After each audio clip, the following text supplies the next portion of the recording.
Hello, human peoples. You're listening to the podcast network of Gamefully Unemployed. To support us and gain access to great exclusive podcasts like Fox Mulder is a Maniac, Tom and Jeff Watch Batman, Star Trek The Next Futurama, and our latest show, Spiel Boys, head over to patreon.com/gamefullyunemployed. We do game streaming, movie nights with our patrons every Friday night, and you can even commission your own podcast about anything you want. Literally anything, within reason, and we have to do it.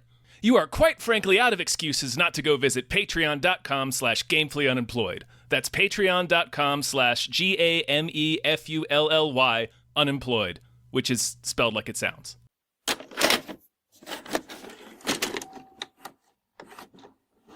My Ottawa.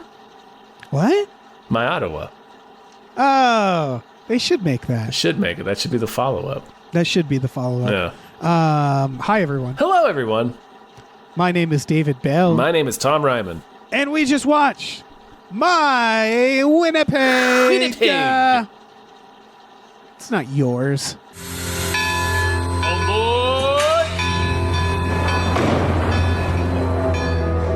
Winnipeg. Snowy, sleepwalking Winnipeg. My home for my entire life. I need to get out of here. I must leave it now. No, Sir. It's ours. It belongs to the world. It does. Hi. So Hello. let's start a podcast, Tom. Let's do it. Why don't we do that and stop All fucking right, around? Let's cut the shit. Let's cut the fucking shit. We're always so full of shit. Listen, big old thank you to Steven. Thank you. Steven, our Patreon producer who made this happen, who had us watch My Winnipeg, from the director of The Forbidden Room, Guy Madden. Love his video games. If you guys remember The Forbidden Room, we covered that not too long ago. Oh, I haven't looked it up. I assume Steven had us do that as well. Would have been a weird coincidence if he hadn't. I had not seen this movie before. This is from 2007. Knowing it's from the Forbidden Room guy, I was ready for anything. Yeah, I was pretty excited because I really enjoyed that movie. That movie has stayed with me since we watched it. Really strange, but yeah. Oh yeah. This movie it's labeled under comedy documentary, and it's about the city of Winnipeg. It's about Winnipeg. Yeah. It was made for like Canadian government, whatever, the channel. And I'll give you a quick background. The only thing I found about it was that the producer apparently told Guy Madden, "Don't give me the frozen hellhole everybody knows that Winnipeg is." So in a lot of ways, I feel like the movie is done sarcastically based on that note. Because the movie basically, it's a lot of things. It does feel pretty sarcastic. It doesn't it? Times. What'd you think of this movie? This is a fascinating movie. Yeah. I really enjoyed it actually because Me too. the stuff about Winnipeg, like I assumed was true, and then looking it up, it is. Like the different crazy stories he tells about the history of Winnipeg. I think some of the early stuff is maybe not true, but like from the labor strike on, it's all, those are all real things that happened. Like even if Day was a fucking thing. Yeah, If Day is his thing, which is nuts. That's a day where they pretended Nazis invaded I think Winnipeg. we wrote about it on Cracked, but oh yeah, we must have. But yeah, and then it's interwoven with a documentary about his own life that is definitely not literally true. But what's interesting about it is we do wind up getting what I assume, just in good faith, is probably an honest depiction of what his childhood was like. Yeah. We do kind of know everything about, well, not everything, but the broad strokes of him growing up in Winnipeg. Right. Guy Madden is a character in this. He's played by someone else. Yeah. But that's him doing the narration. That's him doing the narration. And it's definitely like, so what this movie is about, and it is about something. What it's literally about is a man on a train, and he's trying to leave Winnipeg, and he's drifting in and out of sleep. And I think that plays into kind of the style of the film, because the film is almost like poetry. The narration is a lot of repeating lines, the forks, the lap, the forks, the lap, the fur. Yeah. He's talking about a vagina, Dave. He is. And it's a lot of like free association thoughts. That's what I was going to say. The first part of this film definitely, then the rest of it kind of just still follows the free association. But the first part of this, where he's on the train, it feels like he's like showing us what it's like to see someone's thoughts, if that makes sense. Yes. Like, we're seeing him come up with the idea to make this movie, and it's like we're watching a film of somebody's thoughts. So it's free association, images, words, random narration, and then that's really what came across. It's interesting that you landed on a similar thought. Yeah, it's a controlled ramble. So like there's a podcast called Sleep With Me that I used to listen to. It's just a guy with a calming voice, and you're supposed to fall asleep to his voice. And it's very much in this style, which is like a rambling thought that you can't quite grasp. And the point is to kind of like, you can't sit there and try to understand it. That's the point. You have to let it wash over you. And this very much has that dream state feeling. So that's the literal like plot. What it seems to be about, because it's in black and white. It's the funny thing about this guy, literally named Guy Madden. His films, you always think you're about to get like NPR humor. You know what I mean? Where you're like, this is going to be like sophisticated humor. In other words, not funny. Like that's what that interprets, like Prairie Home Companion geography shit. Jokes. Yeah, like exactly. And so I'm always prepared for real that. Dennis Miller shit. Yeah, and it always kind of starts that way. It's a little bit of a slow burn. Like the humor is a little dry, and then it gets absurdist, and it becomes basically, I think you should leave style humor.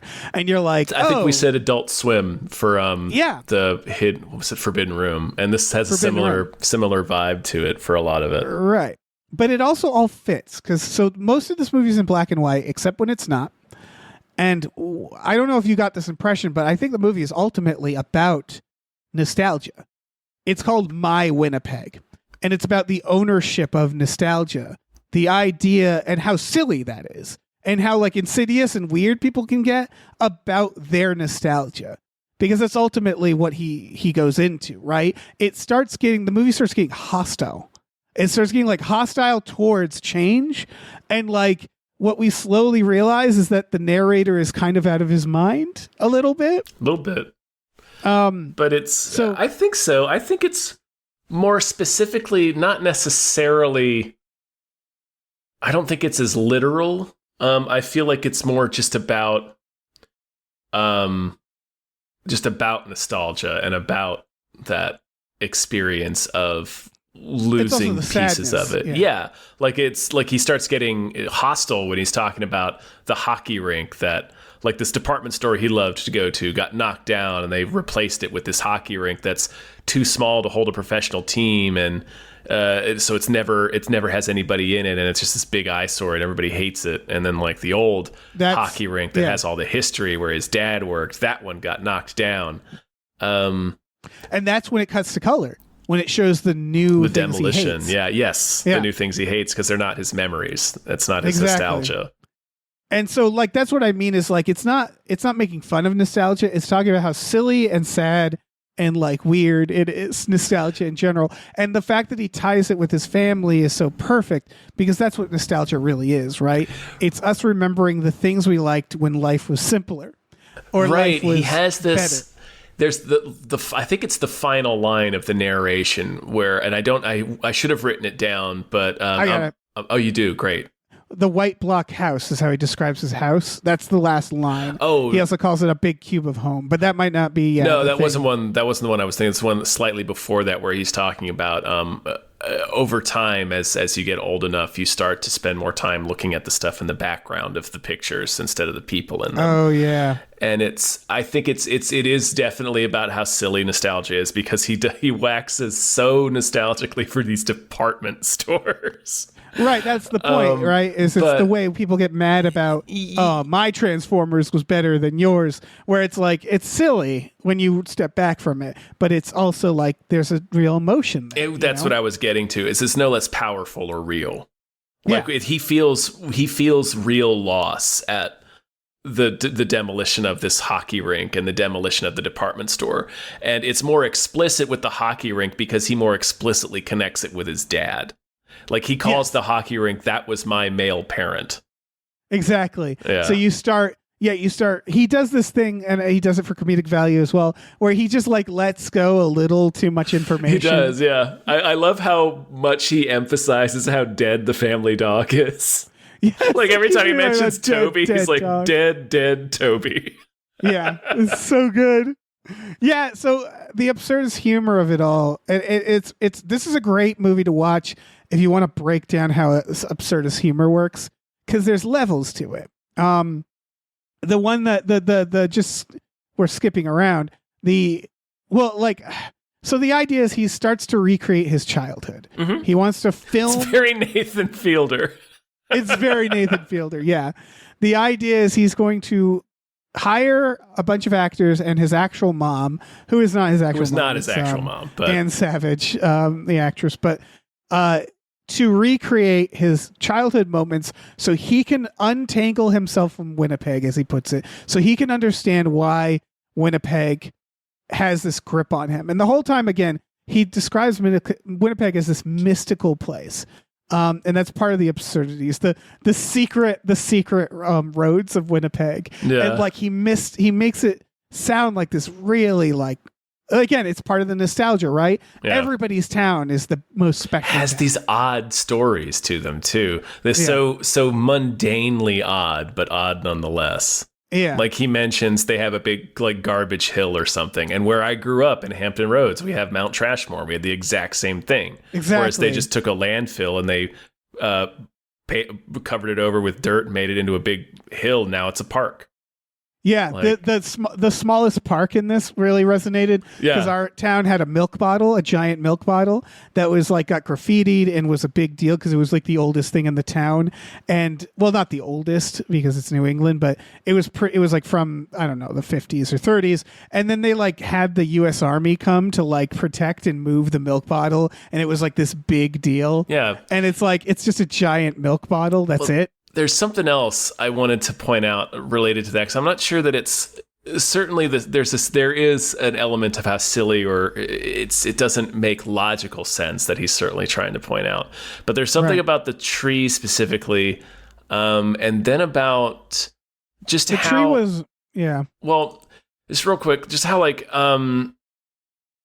like he's really heartbroken over the demolition of these buildings. Like it's a point he makes a lot, and it's a point I've heard other people make about the UK or Canada versus America or the United States, where in the United States there really aren't very many old buildings because stuff just gets knocked down routinely, and I'm sure that's probably the case everywhere. But it's interesting that I wonder if that's a genuine cultural thing where it's if constant building and then raising and then building on top of stuff in a commercial sense is as common. I don't know. Oh, yeah. Okay. So as I've mentioned many times, I'm from New England. You must understand. I'm sure you've had this too because you're from the East Coast. So you're no stranger to this. Historic districts. Historic Deerfield, Massachusetts. Yeah, we have a historic district where I grew up. Yeah, where these houses, because New England, the thing about, the East Coast, and it's nothing against the West Coast. I actually really love the nostalgia on the West Coast, but the East Coast nostalgia is older. By nostalgia, I just mean like historical buildings. There's a restaurant in Boston that's the first restaurant in America. It's like, this is where America started, I should say, not civilization, obviously here, but there's a lot of historical, old-timey pilgrim. Okay, shit. I think that. So you're suggesting that's just because the country's not as old. Well, I was just going to say, in terms of the United States. Sorry, I think there's this constant idea of like. So I think about it's a combination of nostalgia and also like I think people just find like and it's not so like in the town I grew up in there was an insane asylum and it got shut down in the 90s. It was actually one of the leading asylums, Danvers, like one of the first right? ones. No, not Danvers. That was a different area. This was the Northampton State Asylum, and it got shut down because they weren't treating the patients well. It was a terrifying asylum. And like it had, obviously Reagan played a part, but also, the asylum was one of the first places to like speak out, the patients there, and they got it shut down. And of course, that's a whole other story. But the point is that this asylum then stood there until my adult life. It was used in horror movies. You can see it in Cider House Rules. It's a very terrifying, like picture an asylum. That's what you're picturing. That's what it was, right? Yeah. Like, yeah. And I broke into it as a kid or as a teenager. Of course, why wouldn't you? It's right there. Right. But the place was just rotting. It's just this old horror movie, creepy asylum, right? And they tore it down for the most part. And they replaced it with like condos. And you can still see like these old brick skeletons with like modern glass shit around them. And like modern brick. So it's like they didn't tear them all the way down. And that made me sad. And what's funny about that is like, why? It was just rotting. They weren't doing anything. And it's replaced with like these condos, which are probably too expensive. So it doesn't really help. But it's like, yeah, that's technically better. So it's this feeling of like, I think architecture is ugly now, like I look at my town when I go home and it's these New England, like old buildings and then McMansions. And it's like, that's disgusting, like that aesthetically bothers me. Yeah. And so I think it's this thing of like, there are very valid reasons and it's not like progress. It's like how they're going about it. The aesthetics of it, right? Is like, it feels like certain buildings, like we're not making, we're not building things as beautiful as we used to, et cetera, and it feels a little silly, but it also feels like a little valid. And I think that's what this is touching upon. I think that's what it's touching on, how it's kind of like you said, it's a thought or an idea with that podcast you were talking about, tying into the dreamlike nature of this movie about how it's an idea you can't quite grasp, you can't quite settle on, but we're sort of kind of getting all of the area around it, this idea of nostalgia and how it's how silly it is versus how valid it is and right what it means right. What's going to start happening though is like I think about like the Cinemark that was built in my town, this big ugly multiplex. I worked there when it opened. When that gets torn down when I'm 60, I'm going to be, or I'll be dead by then. But when that gets torn down, if I'm still alive and I'm old, I'm going to be like, oh, that place was great. And it's like, was it though? Or was it just a fucking Cineplex that was made with no care? You know what I mean? Like the nostalgia starts going, like the department store he talks about in this. Was it really like a thing of beauty, or was it just a mall? Yeah. That's when it's like, when does these things start transforming into works of art? Like the 90s aesthetic, I feel for like malls. I'm starting to get sad that malls are getting closed down. Man, I weep if I see that. I'd be brought to one knee, man. Right. So it's always a little silly, but it's again valid. Yeah, but also strangely valid because of the way the brain works. And I think that's what he's doing with this is he's showing how his memories of his family are inextricably tied to his memories of Winnipeg and growing up there. So it's not, right. And like I said, it becomes the most explicit with the old hockey rink, which is kind of where, sort of where he ends on. It's one of the last big points he makes. It's like, this building is my dad. He just about literally tells us that. Yeah. One of the last things he also mentions is his brother committed suicide. Yep. Like he says that he died a little earlier. And so it's like these moments where you realize like, he's like, feeling sad about the wrong things.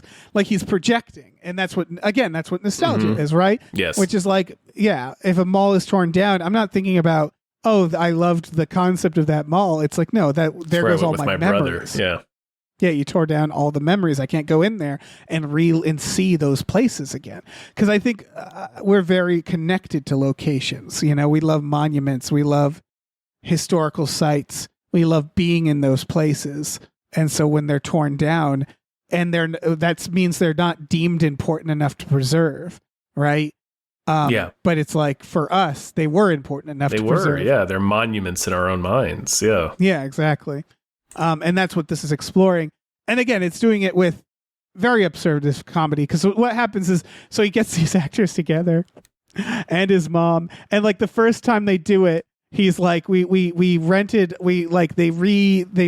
their old house and bring her back in it. Yep. They dress it, and he's like, and it becomes like a comedy creep where it slowly becomes insane, because they're like, I didn't want my dad to be represented, but my mom wanted to, so we pretended that we exhumed his corpse and reburied it in the living room. Yeah. So there's like a fake burial plot in the living room. Underneath a sheet in the living room. As like a compromise. And then he has these actors and his mom, and then he's like, and the lady who led it to us, she refused to leave, so she was there too. So it's just like a random lady. and then so it just becomes this like nightmare.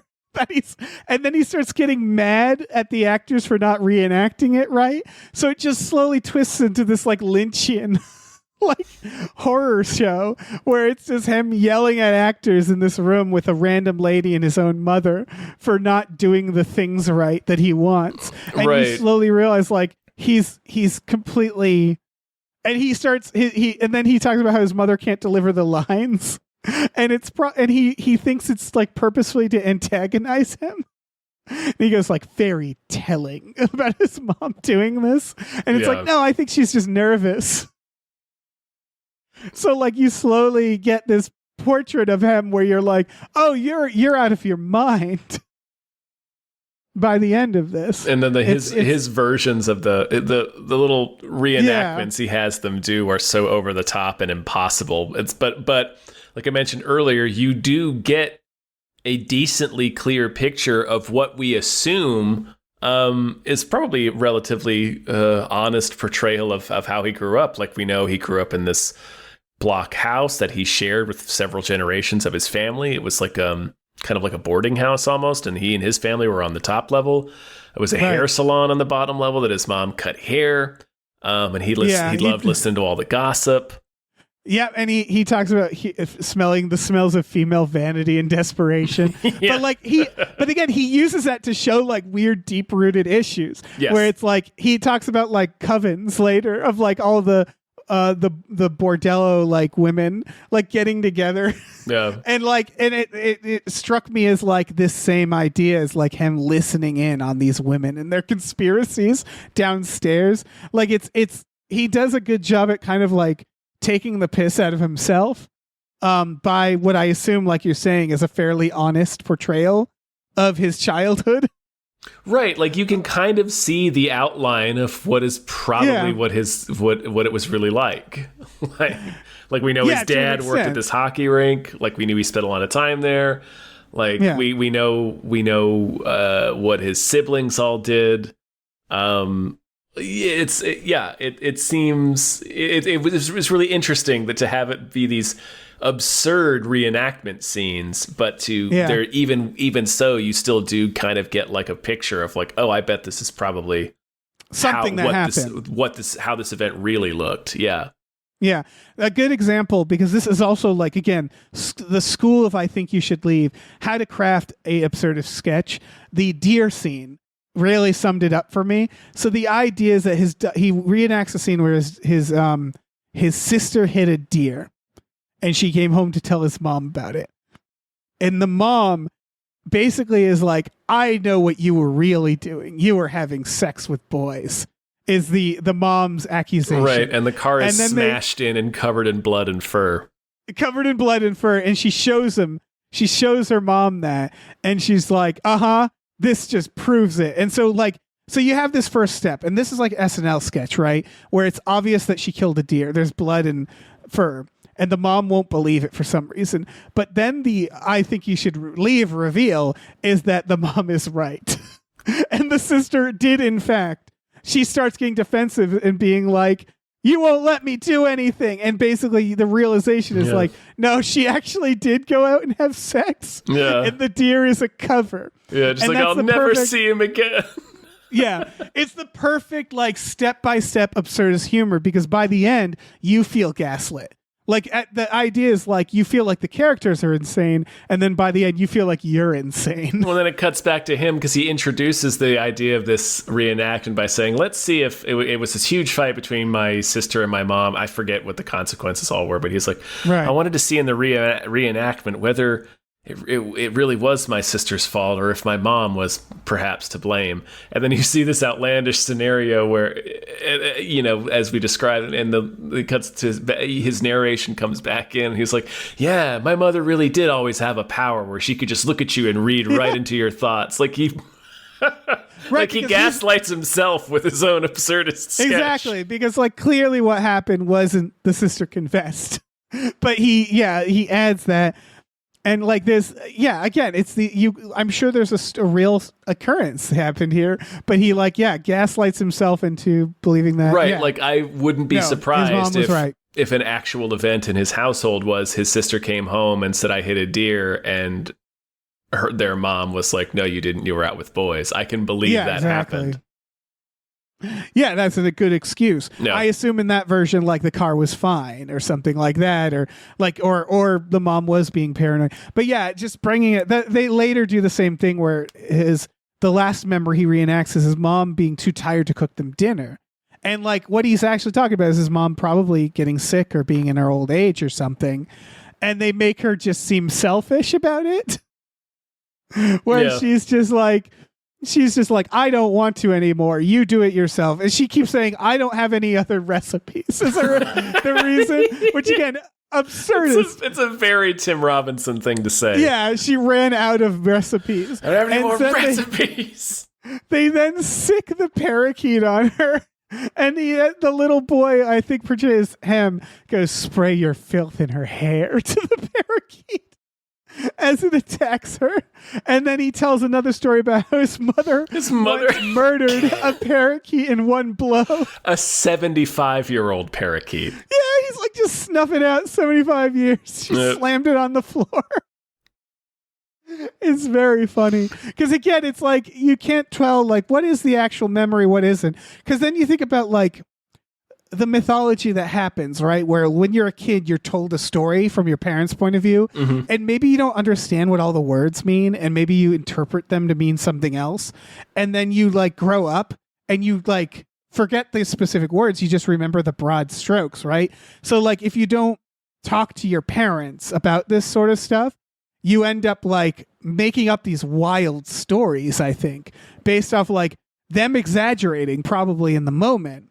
And then also just getting older in your brain. It's about like how what our brains do to memories, right? Is these reenactments are like these like vague childhood memories that he's interpreted in insane ways. Yeah. Yeah. That's interesting. I hadn't thought about that. Yeah. Again, I think the whole thing is about nostalgia, right?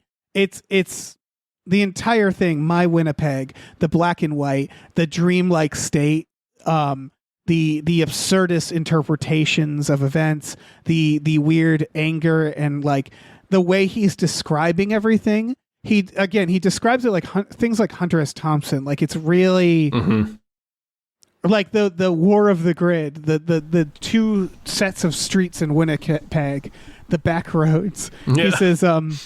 He says, he says they are the weedy landscape of shady abandonment. Like about these back roads. Hunter S. Thompson, yeah. Yeah, and it's like, what are you actually describing? I'm not sure. Bent over mattresses bent over and stained, covered up by our forgetful snow. Right. I think all he's describing is like alleyways. Yeah, they're just alleyways. Like, what the fuck, man? Roads. But he talks about them like this. With such like, reverence, yeah. Yeah. And that's the whole thing. Like it's this secret underworld that nobody knows about. It's just like, no, it's everybody's backyard, man. That's where the trash cans go. And again, I think that comes in the sarcasm, the initial note of like, don't make Winnipeg just seem like a boring place. And it's like, all right, I'll make it seem like a magical land. I'll make it sound like fucking Narnia. The fucking frozen horse heads, Dave. Oh, it's the best. The frozen horse heads that stuck up out of the frozen river for an entire winter. Apparently. It's the perfect way to show a hellhole. So like the This one I couldn't find information on. I don't know if this is true, but the pictures looked fucking real. There was a lot of footage and pictures and stuff. Yeah. It looked pretty authentic. The idea is a bunch of horses got spooked, I think during a storm, and they all accidentally went out on the river during, winter, and they froze. They panicked and froze up to their necks. So the river froze over with it looked like 10 horse heads just sticking out like statues, as he puts it, like a chessboard of all fucking knights. And it was this gruesome thing that then just didn't go away because it's just this dead horses frozen in panic, their faces just sticking out from the ice, and everybody has to just look at it because it's what are you gonna do, right? You're gonna pay a lot of money to get the fucking horse corpses out of there. And then it just slowly becomes a landmark, and then it becomes a place where people start having picnics and just enjoying it because again it's the most interesting thing in their lives. And then he talks about how lovers went there and there became a horse baby boom based off of people fucking around the dead horse heads. That can't be true. I'm desperately trying to find out whether or not the frozen horse heads are true. But again, it's all things that feel true. We mentioned the tree. The idea is there's... Yeah. Winnipeg has the record. The fact that If Day is true. Sorry, I just wanted to say that real Oh, quick. yeah, anyway. no. Yeah, where there's these moments that are If Day, which spooks the gay buffalo, I believe, is what he says, who then stomp a amusement park. So it feels like it's true to a point. Yeah. But it's hard. It feels like he's using town rumors in the documentary or something like that. Oh, for sure. Yeah. The one that felt the most true to me was the tree, because it's the world's smallest park is the idea. It's Winnipeg has Guinness Book World Record for the smallest park. And it's basically just this small island between the roads with a tree. And everybody's really proud of it. And then they're going to cut down the tree, and a bunch of old ladies make a chain around the tree because they don't want it torn down. And this is perfect because he's basically talking about later the nostalgia he has for this stadium getting, it's the same idea. And they win. The mayor calls it off, and it's a victory. And then he's and then the next day Vandals blew it up. Vandals bombed it. Yeah. Yeah, presumably working for the city to take out this tree. Yeah. It's so good. It's so again, all these weird little the Golden Boy parade. Yeah. Where it's just a beefcake parade for the mayor to judge. I think the mayor is depicted as a guy with a big fake beard. It's impossible to tell. It's impossible to tell what is truth and what is fiction. Yeah. Because it's what is just rumor and yeah. Yeah, exactly. Where it's I'm sure there was some version of this. It's so man. Yeah. And the whole thing is done in the style of kind of the Forbidden Room, where they have the silent film title cards, but it's sort of it feels like thoughts, impressions that you might have in your mind. So it's very well done in that sense too. Right. The pool, I loved the title there, Dance of the Hairless Boners. Oh man. For the gender separated pools that were stacked on top of each other. And again, that feels like it's probably to some extent real. I'm sure there's probably elements of that story that probably really happened to him. Sure. Yeah. And then, of course, it all culminates in Citizen Girl. And this is it shows his hand the most, which is he invents this fake idea of Citizen Girl, this fantasy, beautiful young girl who will repair all his nostalgia, essentially. Yeah. Bring back everything that you lost. Yeah, it's a tragic comedy. It's saying a lot about him, about how he thinks about his mother and about women, and about there's the weird stuff where the hockey stuff about seeing this naked man coming out and wearing and stealing his jersey for some erotically charged goal shots as a boy. Like these weird little slices. Right, like I don't doubt that those are because like when you're first getting your hormones and like having your sexual awakenings, you do crazy weird shit like that. And then he throws away the shirt because he's afraid of the KGB. Yeah. Because I think that the guy he was a Russian hockey player, and it was in like the 60s or 70s. Yeah, and it's this idea that like all of our stories from childhood sound fucking crazy. Yeah, they sound like we all maniacs. Sound fucked up. Yeah, because kids were little weird perverted maniacs. Yeah, you're figuring out how to be a person through trial and error. It's going to be pretty catastrophic sometimes. Yeah, exactly. So there's like, I don't know. That's again. It's technically a documentary. It's not as informative as most documentaries because it's more about his memory of Winnipeg. Yeah, and like appreciating the city. Because that's the thing is, if he set out to make a documentary about Winnipeg that was supposed to make people be interested in Winnipeg, right? Yeah. Like, I Googled Winnipeg while watching this. Mission accomplished because I want to see how many of these stories were true. Exactly. It seems like a good most of them, at least. Most of them were, and they're not like amazing stories. That's the thing. They're just like perfectly odd in that. I don't want to say small town because Winnipeg's not a small town, but like in that small town way, where it's just like these odd stories that are just like, well, they're not like fantastic, but they're just like the perfect amount of strange. Yeah. Like not loudly strange, but like humbly strange, you know? Like the frozen horse heads, although that's pretty loud. And we don't know if that one's true. I cannot figure out whether it's true or not. Yeah, there's no telling. And I really want it to be true, Dave. But what if we kissed at the frozen horse heads? Yeah. I'm sure they're not still there, sadly. Yeah, or ever were there. But yeah, say? Who can say? It's all pointing to something, which is like he wasn't like, I'm not here to make you interested in Winnipeg from a historical perspective or from a even from a like, ooh, this is like an intellectual perspective. He's wanting an emotional perspective. And going back to the last line, white block house, that is his Winnipeg. That's the whole idea, is it's this big chunk of area that's his. It's his home. And it's big and it's blocky and it's not necessarily like good looking. Like that's the whole thing, is he talks about his house being this like kind of this abomination, big chunk of house. Big slab of home that's his. And that's what he's basically concluding with Winnipeg as well, is it's like, it's not beautiful. It's not necessarily interesting. It's cold. But it's his home. And he's making that appeal to us of like, this is why it's my home. Mm-hmm. And this is why I love it. And he succeeds, you know? Yeah. This was a pretty popular movie. I think Ebert said it was perfect. Like when he reviewed it. It is pretty good. Of course he would.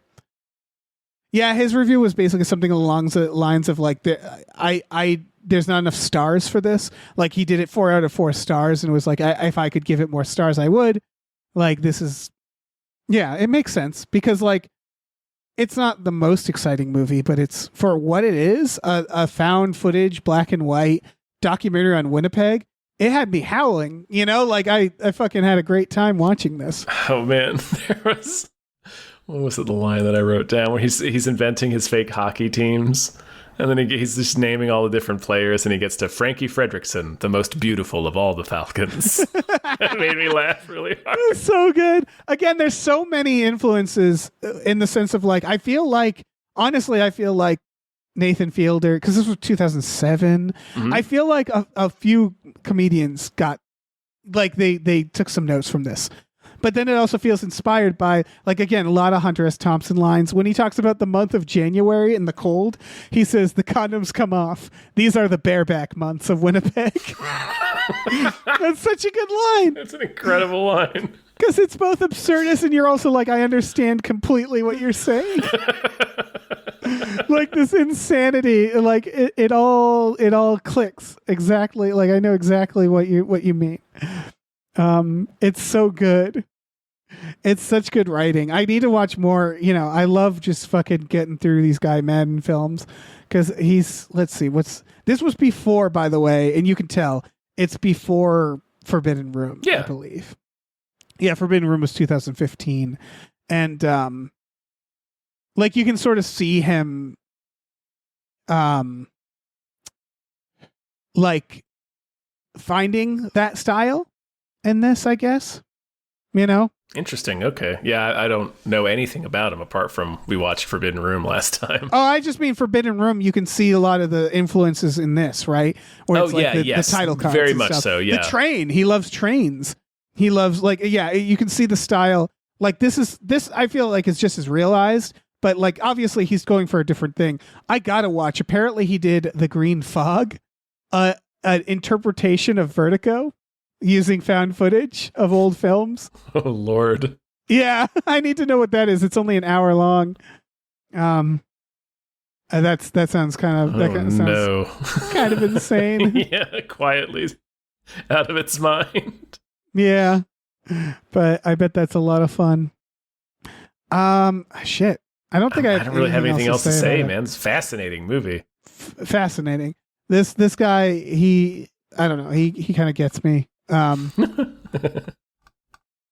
It's a delight. So thank you, Stephen, as always. Thank you. Yeah. Thank you so much. This was a lot of fun. This was through our Patreon. Patreon.com/gamefullyunemployed. GAMEFULLY unemployed. For just $5 a month, you get access to our exclusive podcasts on there. Tom and Jeff watch Batman. Fox Mulder is a maniac. Mm-hmm. Star Trek: The Next Futurama. Spiel Boys. We watch movies every Friday night as well. That's a tier. We have a few tiers on there, including the one where you make us watch movies for We Just Watched episodes and have us talk about them. So check it out. Yeah. Take a look at that. And we also have a store. Head over to GameFullyUnemployed.com where you can find a link to our Teespring store where we have all kinds of cool original artwork and designs you get on t-shirts, mugs, stickers, posters, all sorts of things. So slap your Winnipeepers onto that. Yeah, let's all go to Winnipeg. Yeah, let's find those horse heads. Let's figure out whether or not the horse heads are real for ourselves, Dave. Yeah, and if they're not real, Tom, we'll make them real. We'll make them real, yeah. They'll remember our names in Winnipeg.